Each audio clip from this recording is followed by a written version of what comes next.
Hello everyone. So I'm talking about the Google Analytics. As you all know, Google Analytics is a reporting tool where we can analyze our website and application traffic data. These are one of the tools and functions in Google Analytics: goals and funnels, filters, e-commerce tracking, real-time reports, customer data alert. So what is goals? In Google Analytics, defining site goals and tracking goals conversion is one of the best ways to assess how well your site meets its business objectives. You should always try to define at least one goal for a website. So basically, we have two type of goals. In one is business goal and other is the Google analytical goal. Business goal, like businessmen used to do for the marketing queries from their e-commerce goals to analyze how their product got sell. What is a goal? A goal represents an activity or a level of interaction with your website that's important to success of your business. Some of the examples of the goals are account sign up, a request for a call sale, or even that the visitor spend a certain amount of time on your website. You can set your goals in Google Analytics. Like goal 1, I have set for the when traffic comes on my website. Goal 2, when the product added to the cart, and so on. So in Google Analytics, go to the admin, and for uh, goals, we need to create an account first, then property, and then a view. Below the view, we have a goal options. So in the goals, first we need to, like we have two options in the goal setup. One is the by default values given in the Google Analytics, and we can create our custom one also. These are the types of goals: URL destination, duration, pages, and events. URL destination goal is a page that visitors see once they have completed an activity. For an account sign up, this might be thank you for signing page. For a purchase, this might be the receipt page. A URL destination goal triggers a conversion when a visitor views the page you have specified. Duration is a time. On a site goal is a time threshold that you define. When a visitor spends more or less time on your site than the threshold you specify, a conversion is triggered. Pages per visit goal allow you to define a pages viewed threshold.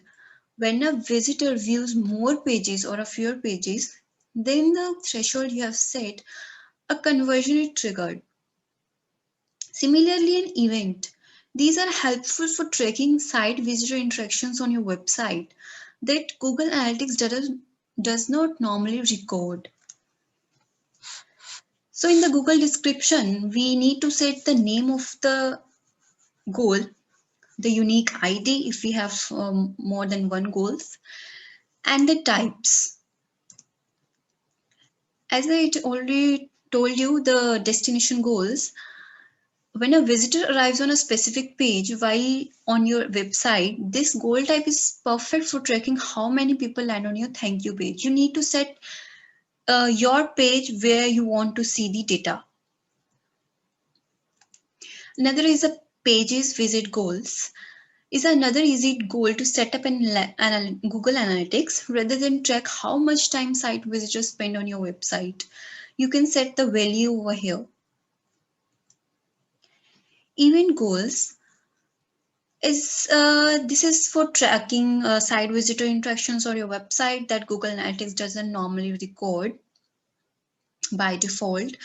Like if you have some PDFs and any document over your website or any videos over your website, and you want to see how many of document got downloaded and how many times of videos can seen, so that everything you can analyze in your Google Analytics.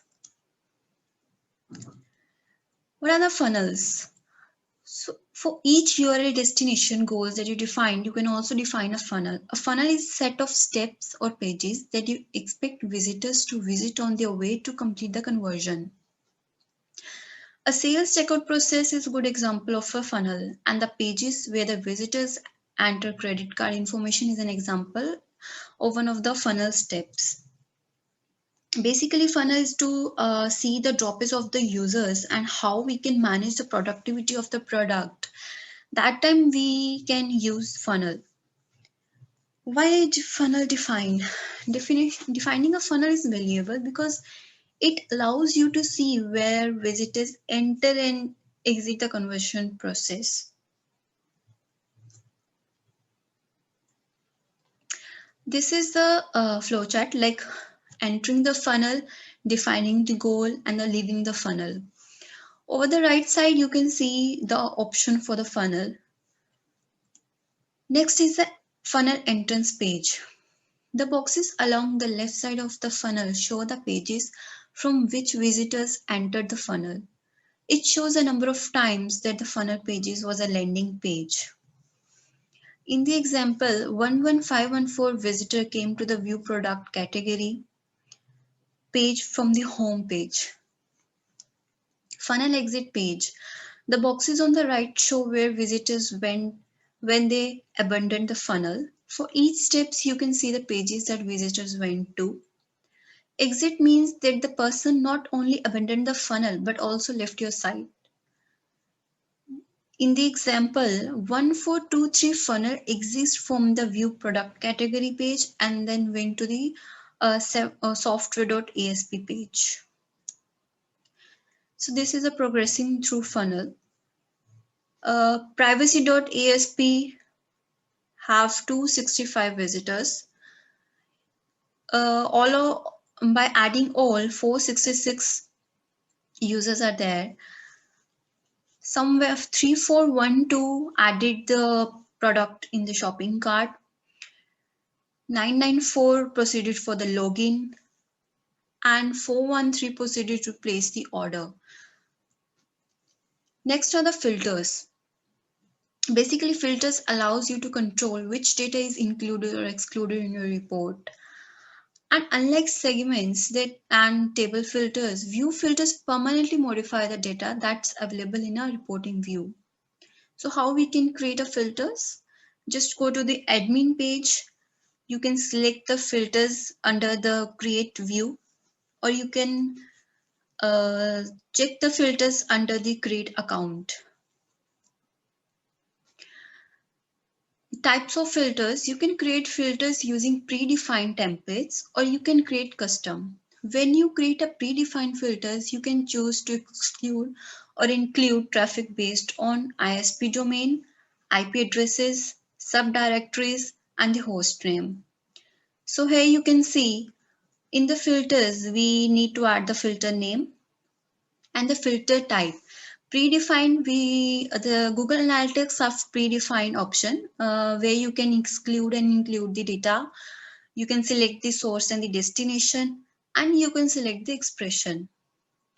In the custom filter, it provides the greater flexibility, like it allows you to exclude the data, include the data, change data to lowercase, change data to uppercase, search, replace, and advanced filters.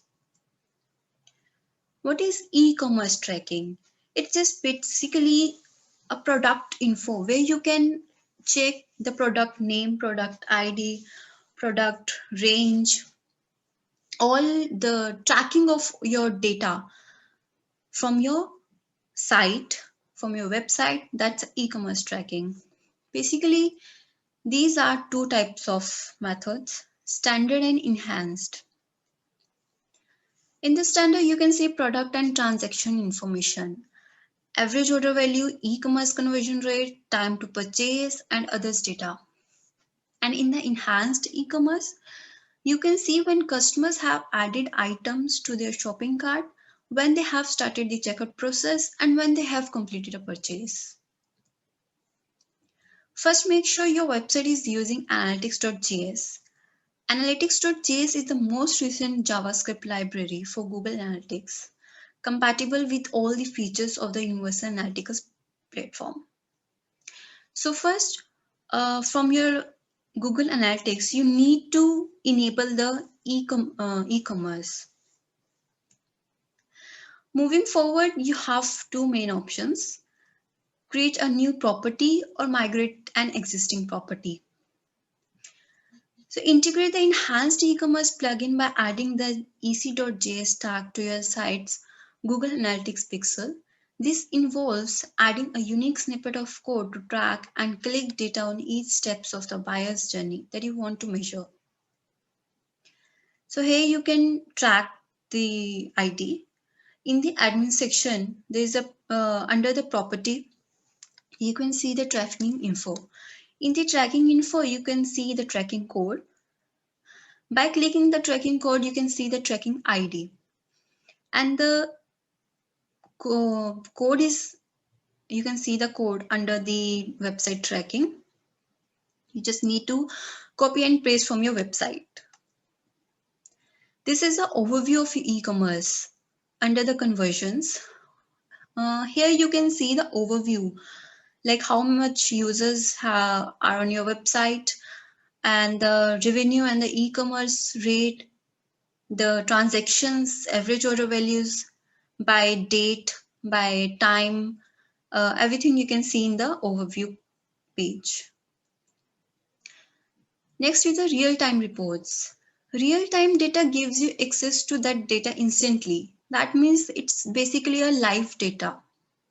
You can see in the Google Analytics page, this you can see the current visitors, page views, active pages, locations, and more.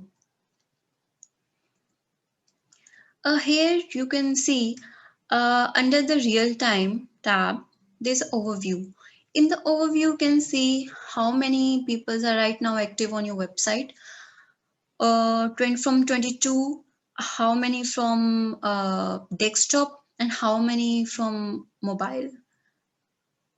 You can see page views, like at which page user is coming, from how much time they stay, and you can see per second wise top referrals from which website is coming to your website, top social traffic from which social site is coming, the total active pages, at which page how many users are active right now. So everything, the location, the traffic sources, content, events, conversions, everything you can see under the real-time reports. Next is the customer data alert. When you create a custom alert, that alert is visible only to you in your current reporting view and in any other views to which you apply the alert. So where you can find this? Under the personal tools and assets, you can see the custom alert. Here you need to create an alert. For the after creating an alert, you need to add the name and the site data where you want to add, the period, like you want alert daily or monthly or weekly. Also, you can add the conditions, like if you have a value 10, you want to see if your value is greater than 10, you want an alert on your email. So you can add your email over here and save the alert. You can get the alert over your email when value is greater than 10. That's all. Thank you.